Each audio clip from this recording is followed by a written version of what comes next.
নমস্কাৰ ছাৰ বাইদেউসকল, কৰ্মচাৰী আৰু পেঞ্চনৰ লগত জড়িত এটা গুৰুত্বপূৰ্ণ খবৰ লৈ আজিৰ এই ভিডিঅ'টি আগবঢ়াইছোঁ। প্ৰথম খবৰটি হৈছে যে অষ্টম দৰমহা আয়োগ সম্পৰ্কত DOPT আৰু NCGCMৰ মাজত যি বৈঠক হৈছিল, সেই বৈঠকত কেইবাটাও গুৰুত্বপূৰ্ণ সিদ্ধান্ত গ্ৰহণ কৰা হৈছিল। যিহেতু NCGCMৰ ফালৰ পৰা 15টাতকৈ অধিক পৰামৰ্শ দিয়া হৈছিল আৰু পৰৱৰ্তী যি বৈঠক হ'ব, সেই বৈঠকত কেন্দ্ৰীয় চৰকাৰৰ কেবিনেটৰ ফালৰ পৰা যি অধ্যক্ষ আৰু সদস্য যদি নিৰ্বাচন হয়, তেতিয়া পৰৱৰ্তী পদক্ষেপ গম পোৱা যাব কেন্দ্ৰীয় চৰকাৰৰ অষ্টম দৰমহা আয়োগ সম্পৰ্কত। যদিওবা কেন্দ্ৰীয় চৰকাৰে জানুৱাৰী মাহতে অষ্টম দৰমহা আয়োগৰ ঘোষণা কৰিলে, এতিয়ালৈকে ইয়াৰ অধ্যক্ষ আৰু সদস্যসকল নিৰ্বাচন কৰা নাই। কিন্তু DOPTৰ ফালৰ পৰা বিভিন্ন কৰ্মচাৰী সংগঠনৰ লগত NCGCMকে ধৰি আলোচনা কেইবাদিনো চলিছে, য'ত NCGCMৰ ফালৰ পৰা ষ্টাফ ছেক্ৰেটাৰীৰ শিৱগোপাল মিশ্ৰ ডাঙৰীয়াৰ নেতৃত্বত তেওঁলোকে 15টাতকৈ অধিক দাবী জনাইছে আৰু তেওঁলোকে যিটো বৰ্তমান 55% DA আৰু DR হৈছেগৈ, তাক বেচিকৰ লগত মাৰ্জ কৰি দিয়াৰো পৰামৰ্শ প্ৰদান কৰিছে। যদি বেচিকৰ লগত মাৰ্জ কৰি দিয়া হয়, তেতিয়া কৰ্মচাৰীসকল যথেষ্ট উপকৃত হ'ব আৰু লগতে ফিটমেণ্ট ফেক্টৰ যিহেতু সপ্তম দৰমহা আয়োগৰ 2.57 আছে, গতিকে তাতকৈ যাতে কম নহয় সেই কথাটো কোৱা হৈছে NCGCMৰ ফালৰ পৰা। তেওঁলোকে পৰামৰ্শ দিছে 2.86 ফিটমেণ্ট ফেক্টৰৰ। কিন্তু বৰ্তমানৰ যদি আমি DA আৰু DR বৰ্ধিত ৰেট চোৱা যায়, বিশেষজ্ঞসকলে মত পোষণ কৰিছে যে ফিটমেণ্ট ফেক্টৰ 1.92 পৰা 2.08ৰ ভিতৰত থকাৰহে পূৰ্ণ সম্ভাৱনা আছে। গতিকে বিভিন্ন কৰ্মচাৰী সংগঠনসমূহে এই দাবী জনাইছে যাতে কৰ্মচাৰী মূল্যবৃদ্ধিৰ লগত মোকাবিলা কৰাকৈ এক উচিত যাতে ফিটমেণ্ট ফেক্টৰ প্ৰদান কৰা হয়।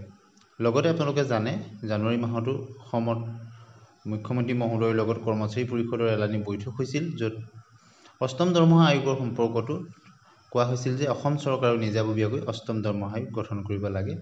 আৰু কিছুদিনৰ আগত আপোনালোকে দেখিছে বিভাগীয় এখন জাননীত কোৱা হৈছে যে 2 মাহৰ কেন্দ্ৰীয় চৰকাৰে ইনিচিয়েটিভ লোৱাৰ 2 মাহৰ ভিতৰতে অসম চৰকাৰ অষ্টম দৰমহা আয়োগ গঠন কৰিব। গতিকে সি এটা সুখবৰ।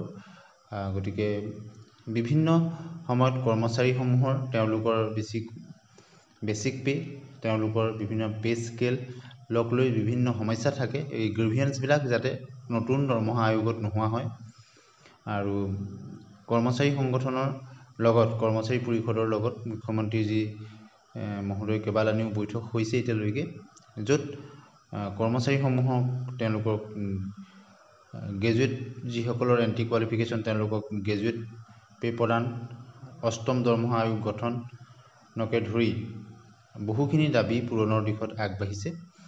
গতিকে আশা কৰা হৈছে কেন্দ্ৰীয় চৰকাৰে অষ্টম দৰমহা আয়োগৰ সচিব সদস্য ঘোষণা কৰাৰ লগে লগেই অসম চৰকাৰেও নিশ্চয় এই ক্ষেত্ৰত আগবাঢ়িব আৰু অসমৰ কৰ্মচাৰীসকলো ইয়াৰ দ্বাৰা উপকৃত হ'ব পাৰিব। যিহেতু বৰ্তমান মুদ্ৰাস্ফীতি যথেষ্ট বেছি হৈছে আৰু নতুন যিহেতু অষ্টম দৰমহা আয়োগ 1/1/2024 পৰা কাৰ্যকৰী হ'ব, তাৰ আগতে আৰু এবাৰ জুলাইৰ যিটো DA আৰু DR বৃদ্ধি হ'ব। গতিকে এটা কথা ক'ব পৰা যায় যে 60%ৰ ভিতৰত DA আৰু DR থাকিব।